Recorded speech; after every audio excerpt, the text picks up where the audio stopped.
Mr. Speaker, first I would like to say thank you to Steny Hoyer for an incredible career, for being a role model and being my friend. Always, always a class act. I also rise today to speak for the families who are forced to choose between groceries, rent, and health care because prices keep climbing. Affordability is equal to economic stability. Let me repeat that. Affordability is equal to economic stability. And Americans are wondering, they're struggling to pay for groceries, rent, gas, and health care.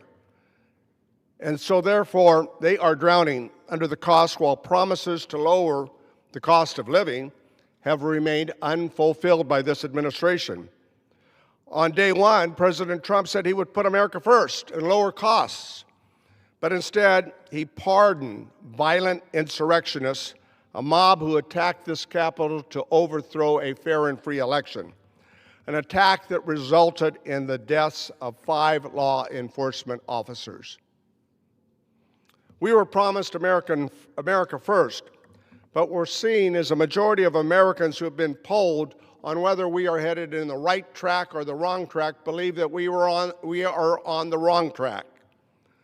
This administration has prioritized costly foreign entanglements without transparency of congressional approval, while working families pay the price at home.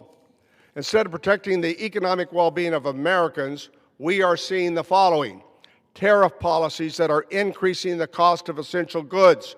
My farmers are struggling, as well as American consumers.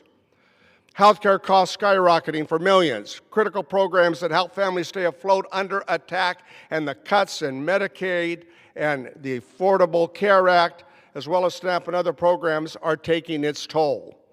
Take healthcare as an example. The enhanced premium tax credits that help millions afford coverage are now expired. In California, new enrollments are down 31% last year. Nearly 190,000 families have canceled coverage because they are no longer affordable. Middle-class Americans are earning more than $62,000 are no longer eligible for the federal premium tax credits, doubling cancellations from 8 to 16%. Californians are switching to bronze plans to save premiums, but these plans carry higher deductibles. From pregnancy care or cancer care treatment, costs can more than double compared to silver plans. In my district, over 65,000 families risk losing Medicaid, and another 22,000 families will face higher premiums and out-of-pocket costs.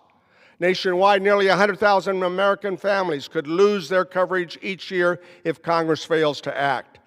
And last year, the Republicans passed a partisan bill that failed to renew the essential premium tax credits, forcing millions of Americans to pay higher costs this year, even though a bipartisan solution is at hand, and families, therefore, unfortunately, are left waiting. Americans are also struggling with the rising cost of energy, transportation, and other critical services. What we need are bipartisan solutions that create jobs, lower costs, and increase enhanced premium tax credits so millions of American families can afford their health care. What we need is bipartisan legislation that will help rural home ownership, the Continuity Act that I'm carrying legislation that will reduce financing costs. Passing bipartisan legislation on permitting reform to get infrastructure like energy, transportation, and housing projects more quickly approved for working families. Mr. Speaker, we need bipartisan solutions, and they are clear. Congress must act now to ease the costs, expand access to health care, and to invest in the future of our communities throughout the country. The cost of living is not a partisan issue. It's not. It's a matter of fairness, security, and justice. From groceries to gas, from rent to health care, Americans cannot afford to wait any longer. Mr. Speaker, it's time that we get together. It's time for Congress to act in a bipartisan effort to renew the sense of Congress as the people's house, that we can work together. It's time, Mr. Speaker, for Congress to act, and America's people, our American citizens, our constituents, must come first. I yield back the balance of my time. Gentleman from